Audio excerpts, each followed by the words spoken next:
Very good morning student. जैसा कि आपको पता ही है कि ये हमारी तीसरी वीडियो है वर्किंग ऑफ इंस्टीट्यूशन की, जिसके अंतर्गत हम पढ़ेंगे कि भारत में इंस्टीट्यूशन कैसे वर्क करते हैं। इसी के साथ हम अब तक की स्टडी पर एक नज़र डाल लेते हैं कि हमने अब तक क्या पढ़ा है। हमने जाना कि किस तरीके से विभिन्न प्रकार के इंस्टीट्यूशन की हमें ज़रूरत पड़ती है। साथ ही हमारे सामने कुछ क्वेश्चन आए थे कि किस तरीके से पॉलिसी डिसीजन लिए जाते हैं, कौन डिसीजन लेने वाला होता है। साथ ही साथ उसके बाद हमने जाना था कि पॉलिटिकल इंस्टीट्यूशन किस तरीके से वर्क करते हैं, कौन कौन से पॉलिटिकल इंस्टीट्यूशन की हमें ज़रूरत पड़ती है। साथ ही हमने पार्लियामेंट के बारे में जाना था, पार्लियामेंट किस तरीके से वर्क करती है, कितने उसके हाउसेज होते हैं, 2 हाउसेज के बारे में जाना था। साथ ही उसके बाद हम पहुँचे थे पॉलिटिकल एग्जीक्यूटिव पर कि पॉलिटिकल एग्जीक्यूटिव कौन कौन होते हैं। पॉलिटिकल एग्जीक्यूटिव में हमने सबसे पहले जाना था कि कुछ फिक्स एग्जीक्यूटिव होते हैं और कुछ आपके पीरियड मतलब कि परमानेंट एग्जीक्यूटिव होते हैं। फिक्स एग्जीक्यूटिव एक पीरियडली एग्जीक्यूटिव के रूप में आते हैं जो कुछ निश्चित पीरियड के लिए चुने जाते हैं, और दूसरे एग्जीक्यूटिव जो आपके होते हैं वो परमानेंट होते हैं, जो सिविल सर्विस के रूप में, सिविल सर्वेंटों के रूप में आते हैं। उसके बाद हम प्राइम मिनिस्टर पर पहुंचे थे। प्राइम मिनिस्टर और काउंसिल ऑफ मिनिस्टर किस तरीके से वर्क करते हैं। कैबिनेट के बारे में जाना था, मिनिस्टर ऑफ स्टेट के बारे में जाना था और मिनिस्टर ऑफ स्टेट के बारे में जाना था। अब जानते हैं, साथ ही हमने जाना था कि क्या होती हैं पावर प्राइम मिनिस्टर की। अब हमारा फर्स्ट पॉइंट है, फर्स्ट हेडिंग है द प्रेसिडेंट। प्रेसिडेंट किस तरीके से वर्क करते हैं, कौन होते हैं प्रेसिडेंट और किस तरीके से चुने जाते हैं, किस तरीके से उनका निगमन होता है और किस तरीके से वे वर्क करते हैं, आइए जानते हैं। प्राइम मिनिस्टर के बाद जो सुप्रीम हेड होते हैं या फिर रियल हेड, आपके हेड ऑफ द स्टेट होते हैं, उन्हें प्रेसिडेंट कहा जाता है। प्रेसिडेंट पॉलिटिकल सिस्टम के अंतर्गत, हमारे भारतीय पॉलिटिकल सिस्टम के अंतर्गत प्रेसिडेंट एक नॉमिनल हेड है, जहाँ पर नॉमिनल हेड होने के कारण वे ऑफिशियल हेड भी कहलाए जाते हैं और साथ ही साथ सभी प्रकार के डॉक्यूमेंट्स वगैरह पर उनके सिग्नेचर होते हैं। वहीं पर हमारे जो प्राइम मिनिस्टर हैं वे रियल हेड कहलाते हैं। प्रेसिडेंट इंडिया के एक क्वीन के रूप में होते हैं, जैसे कि ब्रिटेन की क्वीन फंक्शन करती है सेरेमनियल हेड के रूप में या फिर एक तरीके से ऑफिशियल हेड के रूप में, उसी तरीके से हमारे यहाँ प्रेसिडेंट होते हैं।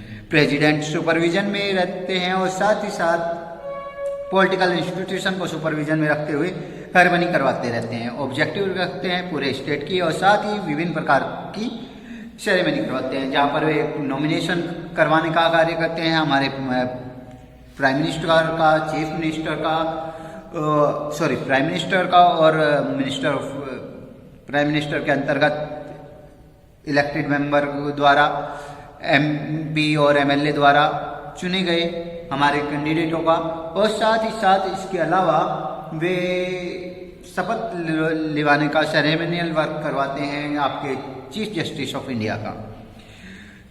This ensure that the president can be seen to the represent to entire nation. और इस तरीके से हम देख सकते हैं कि कहीं ना कहीं प्रेसिडेंट इंटायर नेशन को रिप्रेजेंट करते हैं। At the same time, the president can never claim to kind of the direct popular mandate that the prime minister can। और साथ ही साथ इसी समय प्रेसिडेंट बिल्कुल भी क्लेम नहीं करते उस तरीके से जितने पावरफुल आपके प्राइम मिनिस्टर होते हैं। This ensure that she remain only a nominal executive. और इस तरीके से यह पता चलता है सीधे तौर पर कि वह एक नॉमिनल एग्जीक्यूटिव ही हैं। इसके अलावा वे ऑफिशियल रूप से एग्जीक्यूटिव के रूप में कार्य करते हैं या फिर आपके ऑफिशियल और नॉमिनल हेड के रूप में कार्य करते हैं। The same is true of the power of the president. और इसी तरीके से प्रेसिडेंट की पावर के लिए भी यही चीज़ सत्य होती हैं या फिर सत्य दिखती हैं। If you casually read the constitution, अगर आप सामान्य रूप से कॉन्स्टिट्यूशन को पढ़ोगे तो आप जानेंगे कि वह क्या कर सकता है और क्या नहीं कर सकता। साथ ही साथ वह गवर्नमेंटल एक्टिविटीज़ के रूप में आप जानेंगे कि सभी एक्टिविटीज़ कहीं ना कहीं प्रेसिडेंट के नेम से ही शुरू होती हैं या फिर उनके सिग्नेचर के बाद ही पॉलिसी डिसीजन बनते हैं, मेजर डिसीजन लिए जाते हैं। गवर्नमेंट जो इशू करते हैं उन्हीं के नाम से किए जाते हैं। ऑल मेजर अपॉइंटमेंट्स, चाहे वह प्रेसिडेंट द्वारा अपॉइंटमेंट दी जा रही है चीफ जस्टिस ऑफ इंडिया की, चाहे जजेज की, सुप्रीम कोर्ट के, चाहे आपके हाई कोर्ट के जजेज की, गवर्नर ऑफ स्टेट की, इलेक्शन कमिश्नर की, एम्बेसडर्स की और अदर कंट्रीज के एम्बेसडर्स की, ये सभी मुख्य रूप से हम देखते हैं कि प्रेसिडेंट द्वारा ही दी जाती है। All international treaties and agreement are made in the name of the president. इसके अलावा जितने भी एग्रीमेंट होते हैं वे भी प्रेसिडेंट के नाम के आधार पर ही होते हैं। The president is the supreme commander of the defence force. इसके अलावा हमारे जो डिफेंस फोर्स है, रक्षा मंत्रालय है या फिर रक्षा बल है, उसके सुप्रीम कमांडर होते हैं हमारे president. But we should remember that the president exercise all these power only on the advice of the council of minister। लेकिन यहाँ पर सबसे बड़ी बात यह है कि प्रेसिडेंट अपनी इन पावरों का यूज मुख्य रूप से काउंसिल ऑफ मिनिस्टर की एडवाइस के आधार पर या फिर प्राइम मिनिस्टर की एडवाइस के आधार पर ही करता है। प्रेसिडेंट के अंतर्गत काउंसिल ऑफ मिनिस्टर जिस तरीके से रिकन्सिडर्ड करते हैं, एडवाइस देते हैं, उसी तरीके से व्यवहार करता है। But it is the same advice is the given again, she is born to act according to it. इसके अलावा अगर उसे लगता है कि यही सेम एडवाइस देते जा रहे हैं तो वह अपने अकॉर्डिंग भी काम कर सकता है, उनके अकॉर्डिंग भी काम कर सकता है। इसके अलावा if the president wants you can delay this for some time and send the bill back to parliament. इसके अलावा हम जानते हैं कि प्रेसिडेंट अगर चाहे तो कुछ समय के लिए वापस बिल को भेज सकता है कि इसे रिकन्सिडर किया जाए, इसे दोबारा से समझा जाए और फिर उसे के पास भेजा जाए, तो वह कुछ समय के लिए उसे टाल सकता है। President pass the bill again, और लेकिन जब दोबारा से उसके पास आता है तो उसे वह बिल पास करना पड़ता है, जैसे कि हम 8 क्लास में पढ़ भी चुके हैं। She has to sign it, और यह उसे साइन कर देता है या वह उसे साइन कर देती है। यहाँ पर सी वर्ड इसलिए यूज किया गया है क्योंकि आपकी किताब उस वक्त छपी है जब प्रतिभा पाटिल आपकी प्रेसिडेंट थी, लेकिन इसके बाद अब इसकी जगह पर ही वर्ड भी यूज किया जा सकता है। So you can wonder what does the president really do. आपको आश्चर्य होगा कि असल में प्रेसिडेंट करते क्या है। यह कहीं ना कहीं you can she do anything on her on at all, क्या वे अपने आप से भी कुछ कर सकते हैं। There is one very important thing should do on their own. इसमें सबसे पहली बात जो वे खुद से कर सकते हैं, appoint the prime minister, prime minister को अपॉइंट करना। When a party or coalition of the party secure a clear majority in election, जब कोई कोलिशन गवर्नमेंट या फिर मेजोरिटी वाली पार्टी क्लियर मेजोरिटी प्राप्त करके इलेक्शन जीत जाती है तो प्रेसिडेंट अपॉइंट करते हैं एक लीडर को। मेजोरिटी पार्टी के कोलिशन के अंतर्गत जो एंजॉय करती है, मेजोरिटी पार्टी द्वारा सपोर्ट की जाती है लोकसभा में, उसके एक कैंडिडेट को चुनते हैं प्रेसिडेंट और प्राइम मिनिस्टर के रूप में। यदि कोई भी पार्टी कोलिशन गवर्नमेंट नहीं बनाती हो, मेजोरिटी नहीं बनाती हो, तो ऐसी स्थिति में लोकसभा के अंतर्गत प्रेसिडेंट एक्सरसाइज करते हैं अपने डिस्क्रेशन को, जहां पर प्रेसिडेंट अपॉइंट करते हैं एक लीडर को जो अच्छी तरीके से मेजोरिटी के सपोर्ट में होता है लोकसभा के लोगों के कि कौन प्राइम मिनिस्टर बनना चाहिए। ऐसे आधार पर प्रेसिडेंटियल सिस्टम को जानने के लिए एक बार फिर से समझ लेते हैं, what is the presidential system. Presidential all over the world are not always nominal executive like the president of India.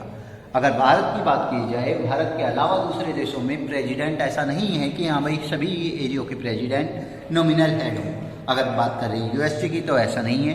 In many countries of the world, बहुत सारी कंट्रियों में देखने को मिलता है कि जो प्रेसिडेंट होता है वो रियल हेड होता है, हेड ऑफ द स्टेट होने के साथ साथ वो हेड ऑफ द गवर्नमेंट भी होता है। President United State of America के और आपके इसी तरह की एक्सरसाइज करते हैं। He personally choose and appoint all the minister, वे अपने आप चूज करते हैं और अपॉइंट करते हैं सभी मिनिस्टरों को, और साथ ही साथ नियम बनाने का कार्य करते हैं, जिसके अंतर्गत हम कह सकते हैं कि यह इलस्ट्रेट करता है कांग्रेस को यूएस के अंतर्गत। साथ ही हम देखते हैं कि किस तरीके से वह वर्क करते हैं, वे आंसरेबल होते हैं सभी के लिए, एक डेमोक्रेटिक गवर्नमेंट बनाने का अपने आप को कार्य करते हैं। वे अपने आप को राष्ट्रपति शासन नहीं दिखाने के आधार पर वे अपने आप को एक डेमोक्रेटिक गवर्नमेंट दिखाते हैं। He has a fix tenure of 4 year. इसके अलावा उन्हें के पास कार्य करने की एक निश्चित अवधि होती है जो 4 साल या 5 साल की हो सकती है। कुछ देशों में ये 4 साल की है और कुछ देशों में ये 5 साल की भी है। This model is followed is the most of the countries Latin America and many of the x Soviet union countries. यह मॉडल बहुत सारी कंट्रियों में निभाया जाता है, लैटिन अमेरिका के साथ साथ सोवियत यूनियन की बहुत सारी कंट्रीज में। इसी तरीके से प्रेसिडेंशियल सिस्टम को निभाया जाता है जिसमें प्रेसिडेंशियल रियल हेड के साथ साथ नॉमिनल हेड भी होते हैं और वे हेड ऑफ द स्टेट के साथ साथ हेड ऑफ द कंट्री भी होते हैं और वे उस तरीके से ही वर्क करते हैं जिस तरीके से प्राइम मिनिस्टर वर्क करता है, लेकिन यह कार्यकाल उनका वहाँ पर 4 साल का होता है ज़्यादातर। अब जानते हैं ज़्यादातर जुडिशरी सिस्टम। जुडिशरी सिस्टम किस तरीके से वर्क करता है। हम जानते हैं जुडिशरी को किस लिए रिप्रेजेंट किया जाता है। जुडिशरी एक ऑफिशियल मेमोरेंडम को स्टार्ट करता है जहाँ पर हम देखते हैं कि यह रिकॉल करता है स्टोरी को और इमेजिन करते हैं उस सभी स्टोरीज को जो हम शुरुआत में भी पढ़ के चल रहे हैं, जहाँ पर हमने जाना था कि सुप्रीम कोर्ट किस तरीके से वर्डिक्ट करता है, किस तरीके से एक्सेप्ट करता है एवरीवन को, और इमेजिन कर सकते हैं कि किस तरीके से सारी चीज़ें होती हैं एक सोल्यूशन के रूप में।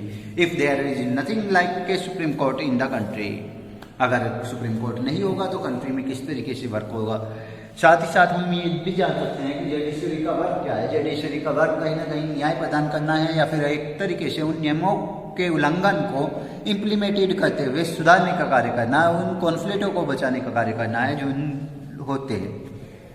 इसके अलावा this is why an independent and powerful judiciary is considered. हम पहले ही पढ़ चुके हैं कि किस लिए जरूरी है इंडिपेंडेंट और पावरफुल जुडिशरी का होना, क्योंकि कहीं ना कहीं यह दिखाती है कि अगर एक पावरफुल जुडिशरी है तो वह सभी लोगों को समान अधिकार प्रदान करने की सुविधा प्रदान करती है। कहीं ना कहीं वह दिखाती है कि सभी लोग समान हैं, सभी लोग पावरफुल हैं, सभी लोग किस तरीके से वर्क कर सकते हैं, सभी को समानता देने की, इक्वालिटी देने की और विभिन्न प्रकार से कॉन्फ्लिक्ट से बचाने का कार्य करती हैं। Independence of judiciary means that is not under the control of the legislator और द एग्जीक्यूटिव। और इस तरीके से हम सीधे तौर पर कह सकते हैं कि इंडिपेंडेंस जुडिशरी का मतलब है कि वह ना तो किसी लेजिस्लेटर के बस में होगी, ना ही वह किसी एग्जीक्यूटिव के बस में होगी। चाहे कितनी भी ऊपर का सुप्रीम पावर है लेजिस्लेटर से या फिर आपके एग्जीक्यूटिव पावर से, वह किसी भी तरीके से अपनी इंटरेस्ट को लागू नहीं कर सकता जुडिशरी पावर पर। द जज do not act on the direction of the government और according to the wish of the party in the power. और साथ ही साथ जज भी पूरी तरीके से स्वतंत्र होता है, जिस तरीके से हमने पिछले लेसन में इलेक्शन कमीशन के बारे में पढ़ा कि इलेक्शन कमीशन पूरी तरीके से स्वतंत्र बात करता है। उसे चुना जरूर प्रेसिडेंट द्वारा जाता है लेकिन वह पूरी तरीके से स्वतंत्र कार्य करता है। उसी तरीके से जज पूरी तरीके से अपने विशेष पर कार्य करता है, वह अपने तरीके से कार्य करता है, वह किसी भी पावर के बस में नहीं होता। द जज of the supreme court and the high court are appointed by the president. वैसे तो यह प्रेसिडेंट द्वारा अपॉइंट किए जाते हैं एडवाइस लेकर प्राइम मिनिस्टर की, लेकिन इसके बावजूद भी चीफ जस्टिस जब एक बार तय हो जाता है तो वह पूरी तरीके से चीफ जस्टिस का मत होता है और प्रेसिडेंट का मत होता है कि वे आगे किन हाई कोर्ट और सुप्रीम कोर्ट के जजों को नियुक्त कर रहे हैं। और साथ ही साथ यह देखने को मिलता है कि सुप्रीम कोर्ट का या हाई कोर्ट का जज और चीफ जस्टिस ऑफ इंडिया एक सुप्रीम पावर है जो किसी भी प्रकार से किसी भी इन्फ्लुएंस में कार्य नहीं करते। The judiciary in India is also one of the most powerful in the world. और इसी कारण से हम कह सकते हैं कि भारत की जो जुडिशरी पावर है ये कहीं ना कहीं पूरे विश्व में सबसे ताकतवर जुडिशियल पावर को दर्शाती है। साथ ही साथ हम देखते हैं कि यह कॉन्स्टिट्यूशन का निर्माण भी करती है, एक अच्छे वर्डिक्ट को दिखाती है और दिखाती है कि किस तरीके से कॉन्स्टिट्यूशनली रूप में वैलिडिटी रखती है लेजिस्लेशन में और एग्जीक्यूटिव में कंट्री की। साथ ही हम देखते हैं कि किस तरीके से यह चैलेंज करती है बिफोर देम जब यह रिव्यू लेती है अपनी। The supreme court of India has also ruled that the core of the basic principle of the constitution. अगर बात की जाए तो हमारा सुप्रीम कोर्ट भी कहीं ना कहीं संवैधानिक अधिकारों पर सिद्धांतों पर ही बात करता है, उनके द्वारा ही कार्य करता है। वह चेंज होता रहता है parliament, can not be change by the parliament, यह पार्लियामेंट द्वारा चेंज नहीं किया जा सकता।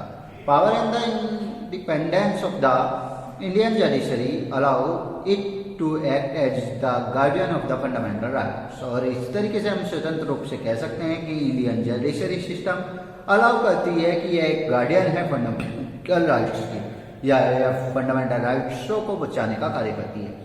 We shall see the next chapter, इसके बारे में हम नेक्स्ट चैप्टर में पढ़ेंगे कि किस तरीके से राइट्स अप्रोच करते हैं कोर्ट को और सीख करते हैं, किस तरीके से वैल्यूएशन होता है और उस वैल्यूएशन को ख़त्म करने का कार्य करते हैं ये अधिकार। साथ ही हम ये रिसेंटली पढ़ेंगे कि किस तरीके से कोर्ट अलग अलग जजमेंट पास करता है और वह प्रोटेक्ट करता है पब्लिक इंटरेस्ट को और ह्यूमन राइट्स को।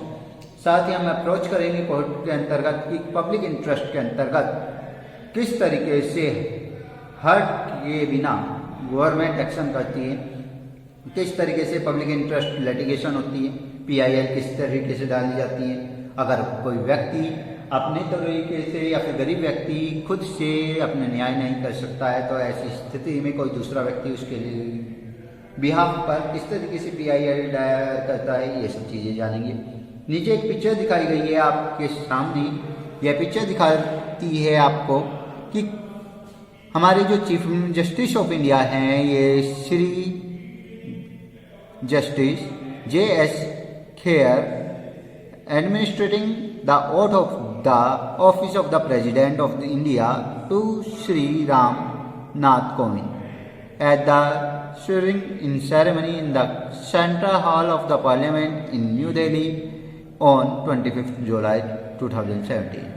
ये 2017 25 जुलाई में पार्लियामेंट के अंतर्गत रामनाथ कोविंद द्वारा शपथ दिलवाए जा रहे हैं the chief justice of India, जिनका नाम है JS खेयर। इसके अलावा हम जानेंगे हमारे कुछ खास डेफिनेशन को जो ग्लोसरीज में लिखी हुई है। सबसे पहले आती है कोलेशन गवर्नमेंट। कोलेशन गवर्नमेंट क्या है? कोलेशन गवर्नमेंट गठबंधन की सरकार को दिखाती है जहां पर दो या दो से अधिक पार्टियां जब मेजोरिटी नहीं प्राप्त कर पाती तो वे एक दूसरे से ज्वाइन होकर एक गवर्नमेंट का निर्माण करती है। एग्जीक्यूटिव क्या है? एग्जीक्यूटिव एक प्रकार की बॉडी है जो वर्क करती है किसी भी डिसीजन को इम्प्लीमेंट करने के लिए या फिर किसी भी गवर्नमेंट के बनाए हुए रूलों को इम्प्लीमेंट करने के लिए, नियमों कानूनों को लोगों तक पहुंचाने के लिए। गवर्नमेंट क्या है? गवर्नमेंट सेंटर ऑफ इंस्टीट्यूशन के रूप में होती है जो पावर को लेकर चलती है और पावर को चलाने का कार्य करती है। उसके बाद आती है जुडिशरी। जुडिशरी एक इंस्टीट्यूशन है जो एक एम्पावर्ड एडमिनिस्ट्रेशन ऑफ जस्टिस का वर्क करती है, जो एक प्रोवाइड कराती है एक मैकेनिज्म जिसमें लीगल डिस्प्यूट को रिसॉल्व किया जाता है। इसके अलावा लेजिस्लेटर जो कि हम जानते ही हैं एक प्रकार की लॉ मेकिंग बॉडी है। इसके अलावा ऑफिस मेमोरेंडम जहां पर हम जानते हैं कि यह एक प्रकार का इशू किया हुआ एक डिसीजन है, पॉलिसी डिसीजन है जो गवर्नमेंट द्वारा इशू किया जाता है। पॉलिटिकल इंस्टीट्यूशन एक सेट ऑफ प्रोसीजर के रूप में जहाँ कंडक्ट किया जाता है गवर्नमेंट द्वारा कि किस तरीके से पॉलिटिकल लाइफ होती है हमारी कंट्री की। इसके अलावा रिजर्वेशन में हम जानते ही हैं कि एक पर्टिकुलर कास्ट या ग्रुप या वीकर सेक्शन को रिजर्व करने के लिए या फिर उन्हें प्रमोट करने के लिए, बैकवर्ड कास्टों को प्रमोट करने के लिए एक तरीका है जिसमें गवर्नमेंट द्वारा कुछ खास सीटों को रिजर्व कर दिया जाता है। स्टेट पॉलिटिकल एसोसिएशन के अंतर्गत ऑक्यूपाइड होने वाली टेरिटरी के रूप में होते हैं जो ऑर्गेनाइज किए जाते हैं गवर्नमेंट द्वारा और इसके द्वारा पावर में रहते हैं, डोमेस्टिक वर्क भी करते हैं और फॉरेन पॉलिसी से भी जुड़े रहते हैं। ये इंडिविजुअल पावर में रहते हैं और अपने स्टेट के खुद के ही सेरेमनियल हेड के रूप में अलग अलग CM, गवर्नर वगैरह हो सकते हैं। इस तरीके से हमारा यह चैप्टर कंप्लीट होता है। इसके आप कंप्लीट नोट्स पूरे करते हुए लेकर आएंगे। Okay class.